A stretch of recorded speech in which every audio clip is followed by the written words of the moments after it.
Hello, hello, hello. Welcome back to our Bible in a Year reading plan. I am Shanique, and thank you so much for joining us. Today we're going to be looking at Numbers chapter 22 to 24. If you're new here, we're currently reading the Bible through in a year from Genesis to Revelation straight through. And if you'd like to join us, you can find the reading plan that we're currently using in the description box below. So just head to the description box and it will take you to our website where you can download that printable Bible reading plan for free. If you're a regular listener, thank you so much for tuning in each day and joining us. We are glad to have you here each and every day. And if you're a new listener, I encourage you just to hit that notification bell and just to subscribe so that way you'll be notified whenever we release a new video. You won't have to go searching for it. All right, so with that being said, let's dive into today's reading, which will be read from the New American Standard Bible, Numbers 22 to chapter 24. Let's get started. Numbers 22 Balak sends for Balaam.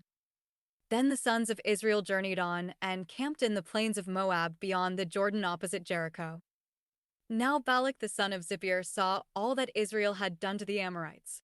So Moab was in great fear because of the people, for they were numerous, and Moab was in dread of the sons of Israel. Moab said to the elders of Midian, "Now this horde will eat up all that is around us, as the ox eats up the grass of the field." And Balak the son of Zippor was king of Moab at that time. So he sent messengers to Balaam the son of Beor at Pethor, which is near the Euphrates River, in the land of the sons of his people, to call for him, saying, "Behold, a people came out of Egypt. Behold, they have covered the surface of the land, and they are living opposite me. Now, therefore, please come, curse this people for me, since they are too mighty for me. Perhaps I will be able to defeat them and drive them out of the land. For I know that he whom you bless is blessed, and he whom you curse is cursed." So the elders of Moab and the elders of Midian left with the fees for divination in their hands, and they came to Balaam and repeated Balak's words to him. And he said to them, "Spend the night here, and I will bring word back to you just as the Lord may speak to me." And the leaders of Moab stayed with Balaam. Then God came to Balaam and said, "Who are these men with you?" Balaam said to God, "Balak the son of Zippor, king of Moab, sent word to me. Behold, there is a people who came out of Egypt, and they cover the surface of the land. Now come, curse them for me. Perhaps I will be able to fight against them and drive them out." But God said to Balaam, "Do not go with them. You shall not curse the people, for they are blessed." So Balaam got up in the morning and said to Balak's representatives, "Go back to your land, for the Lord has refused to let me go with you." And the representatives from Moab got up and went to Balak and said, "Balaam refused to come with us." Then Balak sent representatives once again, more numerous and more distinguished than the previous. They came to Balaam and said to him, "This is what Balak the son of Zippor says. I beg you, let nothing keep you from coming to me, for I will indeed honor you richly, and I will do whatever you tell me. Please come then, curse this people for me." But Balaam replied to the servants of Balak, "Even if Balak were to give me his house full of silver and gold, I could not do anything, either small or great, contrary to the command of the Lord my God. Now please, you also stay here tonight, and I will find out what else the Lord will say to me." And God came to Balaam at night and said to him, "If the men have come to call you, rise and go with them, but you shall do only the thing that I tell you." So Balaam arose in the morning, saddled his donkey, and went with the leaders of Moab. The angel and Balaam. But God was angry that he was going, and the angel of the Lord took his stand in the road as an adversary against him. Now he was riding on his donkey, and his two servants were with him. When the donkey saw the angel of the Lord standing in the road with his sword drawn in his hand, the donkey turned off from the road and went into the field, and Balaam struck the donkey to guide her back onto the road. Then the angel of the Lord stood in a narrow path of the vineyards, with a stone wall on this side and on that side. When the donkey saw the angel of the Lord, she pressed herself against the wall and pressed Balaam's foot against the wall, so he struck her again. Then the angel of the Lord went farther, and stood in a narrow place where there was no way to turn to the right or to the left. When the donkey saw the angel of the Lord, she lay down under Balaam. So Balaam was angry and struck the donkey with his staff.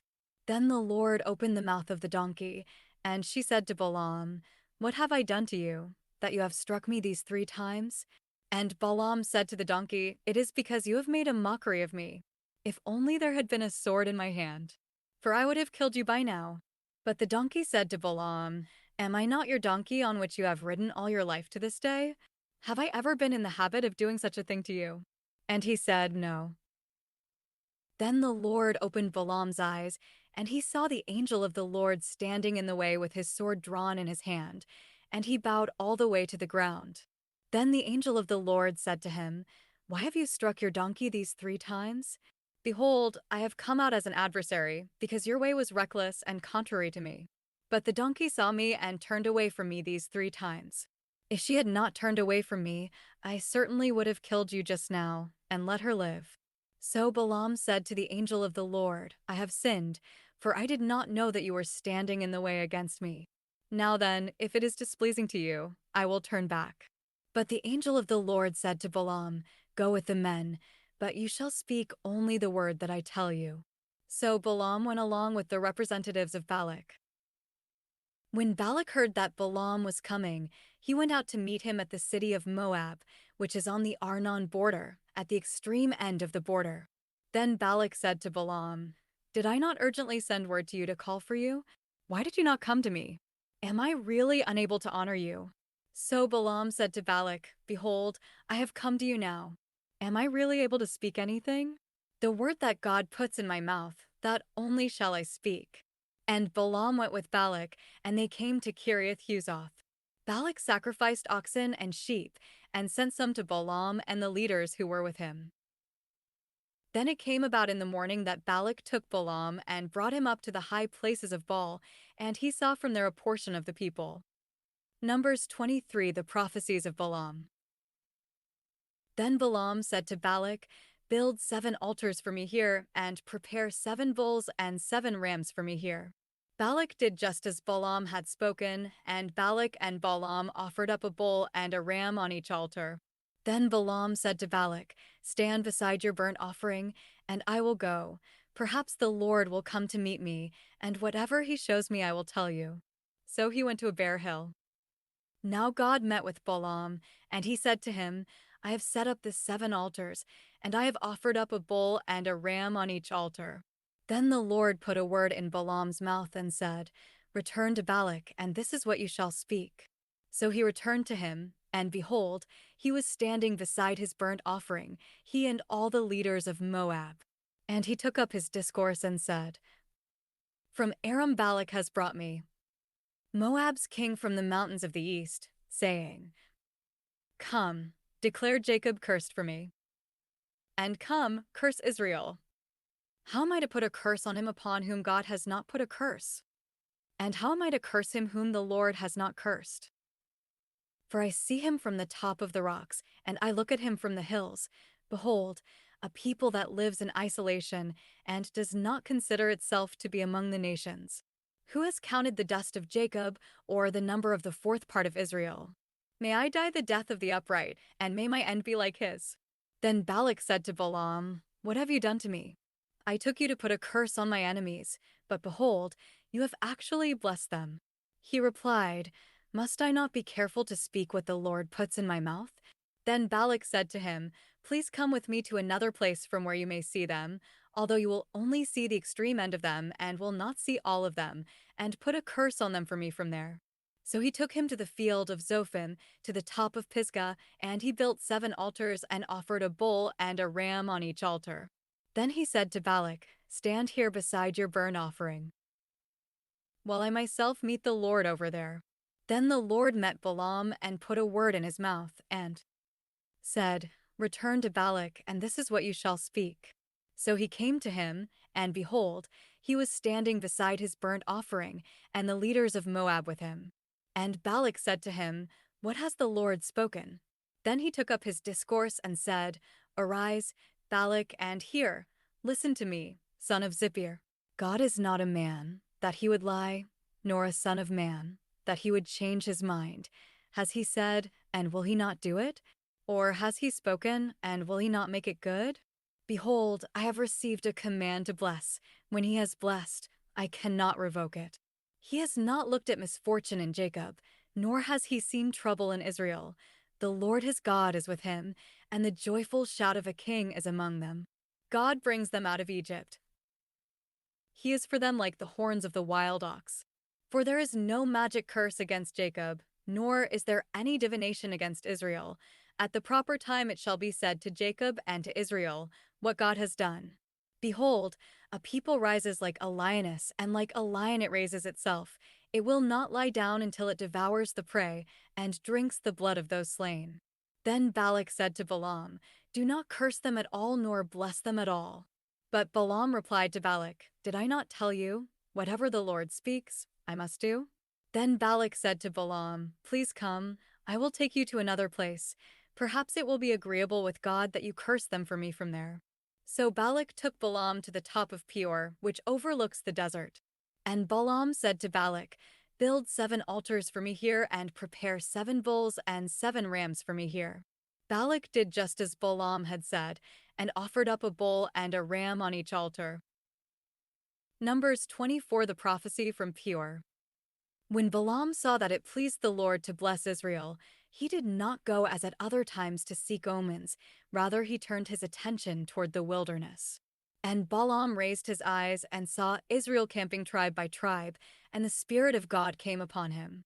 Then he took up his discourse and said, the declaration of Balaam the son of Beor, and the declaration of the man whose eye is opened, the declaration of him who hears the words of God, who sees the vision of the Almighty, falling down.